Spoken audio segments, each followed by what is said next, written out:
Dissolving a small compound in a lab beaker takes just a few seconds.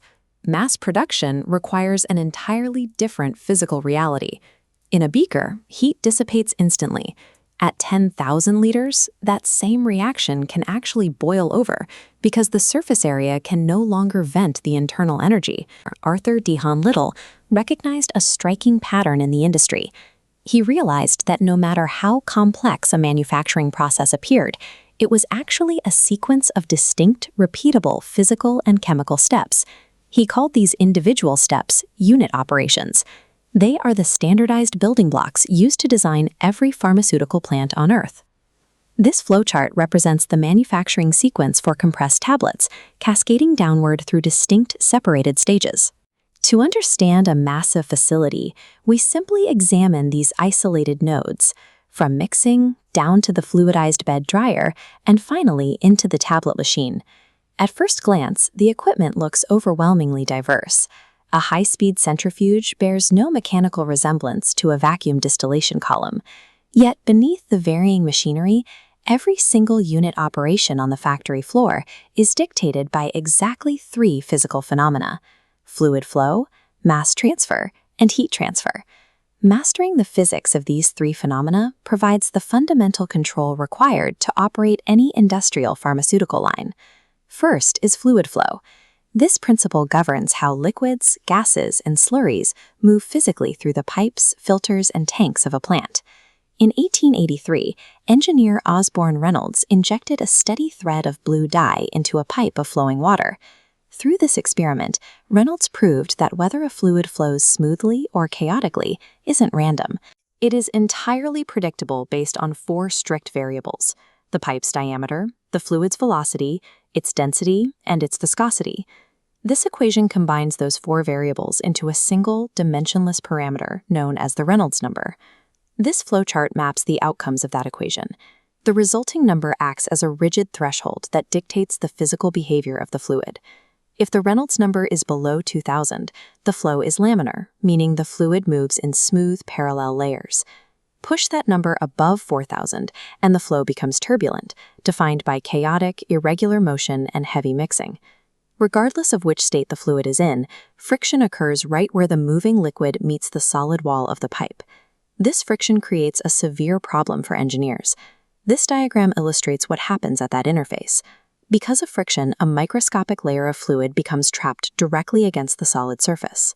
This sluggish, near-stationary film is called the boundary layer. This thin film is the primary antagonist of pharmaceutical manufacturing. It acts as an insulating wall, aggressively resisting the transfer of heat and chemical mass between the solid equipment and the bulk fluid. That resistance brings us to mass transfer, the core mechanism driving processes like drug extraction and dissolution, where a solid compound must fully dissolve into a surrounding solvent. This sketch from the source material shows a solid crystal submerged in liquid. As it begins to dissolve, it rapidly surrounds itself with a highly saturated boundary layer, effectively choking off the rest of the undissolved solid. For a molecule to fully dissolve, it has to complete a two-stage journey. First, it must endure a slow, grueling process of molecular diffusion just to cross that saturated boundary layer. Only then does it reach the turbulent bulk fluid, where rapid eddy diffusion sweeps it away. This equation, a derivation of Fick's law of diffusion, quantifies the exact variables an engineer must manipulate to accelerate industrial dissolution. The first strategy drawn directly from these variables is mechanical agitation. By aggressively stirring the mixture, engineers physically shear away the boundary layer. In the equation, this shrinks L, the thickness of the stagnant film. Because L is the denominator, reducing its value immediately drives up W, the total mass transferred. The second major strategy is size reduction. Before a powder even touches a solvent, it is run through crushing mills to shatter the raw particles. Shattering the powder exponentially increases A, the total surface area exposed to the fluid. By maximizing the available area for diffusion, the total dissolved mass scales up accordingly.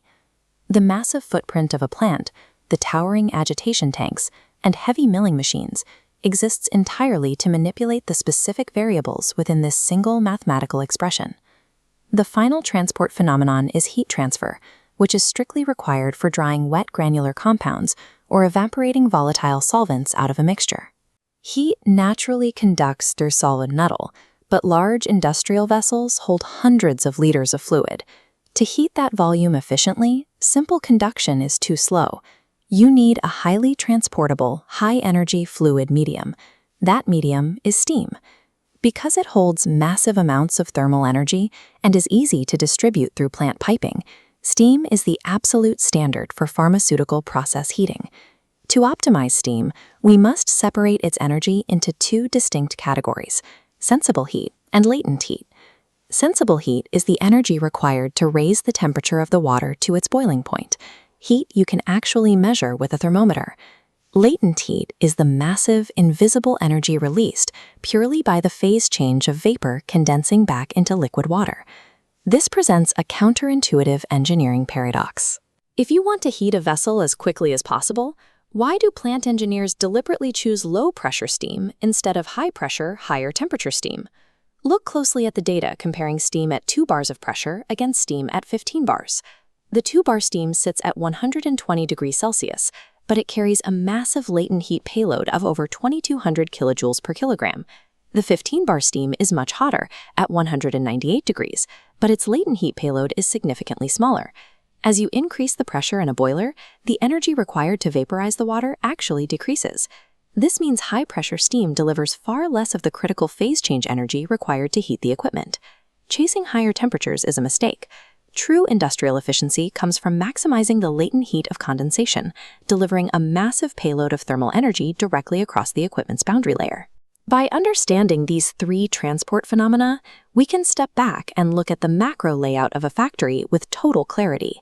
This complete flowsheet for manufacturing a dry plant extract demonstrates these principles. At the top, raw botanicals enter the extraction vessel. This step is a deliberate exercise in mass transfer, using strict fluid agitation to strip boundary layers and pull active compounds into the solvent. The liquid then moves down into the evaporator and the vacuum oven. These are massive thermal arenas engineered to maximize heat transfer, utilizing the latent energy of condensing steam to boil off the remaining solvent. In certain unit operations, these principles don't just happen in sequence, they are forced to interact simultaneously. Upward fluid flow suspends the particles, heat transfers from the air, and mass transfers moisture out of the drug. An industrial facility operates as a carefully calibrated environment designed entirely to manipulate physical laws. By calculating Reynolds numbers, stripping away boundary layers, and harnessing steam's latent heat, chemical engineers achieve the exact purity, yield, and scale required to turn theoretical chemistry into life-saving realities.